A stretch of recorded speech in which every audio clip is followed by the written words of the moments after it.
but rather like those of us who are old enough, Gerd Muller, he waits. He doesn't tighten. He almost relaxes, waiting to strike, almost like a cobra. Yeah. And that's what he did. When we think about the best fencers of the 2000s and 2010s, names like Aldo Montano, Alexei Yakimenko, Gubongil, or Aaron Silagi come to mind. But in this era, there was actually another fencer who some would argue was just as talented, maybe even more talented than all of these legendary fencers. His name is Aliaksandr Buikevich. Now, Belarus haven't exactly been particularly competitive for a number of years now, but in the 2000s and early 2010s, they were one of the strongest teams in the world, even climbing as high as third in the world rankings, and Buikevich was a key part to this success. If you look at his individual record, then you would see that Buikevich was a decent fencer, having won a couple of World Cups as well as the European Championships in 2008.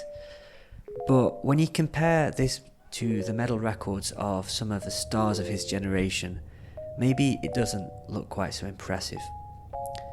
However, these stats and rankings don't really tell the whole story, because for some reason, most of the time, Buikevich never really tried.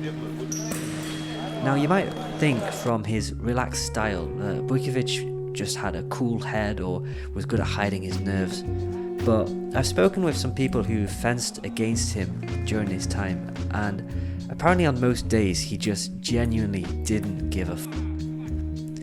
In an age where fencers are fighting like their lives depended on it, screaming their hearts out just to make the second day of a World Cup, it's kind of hard to imagine someone fencing in the last 32 of a World Cup pretty much with the same intensity that they might fence against a beginner on a Wednesday evening at your local club.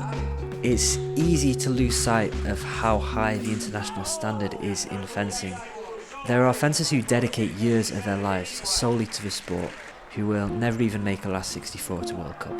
And yet, throughout his whole career, Buikevich only failed to make the second day twice, which is a pretty crazy baseline for someone who really didn't seem to care, like, at all. Okay, at times he did show more enthusiasm, and when he did decide to win stuff, it was pretty spectacular.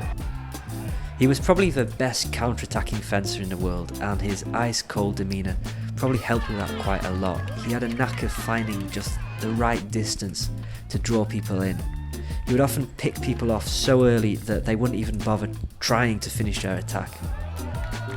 I find that beginner fencers often struggle to work out what they should do with their blade when on defence, and I think Buikevich is probably the best person to watch if you want to improve at this part of the game. He kept his blade always threatening, but always under control and never overcommitting, sometimes keeping it high and visible, other times dropping it just out of sight to draw the opponent in. Buikevich may not go down in history as one of the greats like Pozniakov, Silagi or Gubongil, but I think as a reference he is really just as important.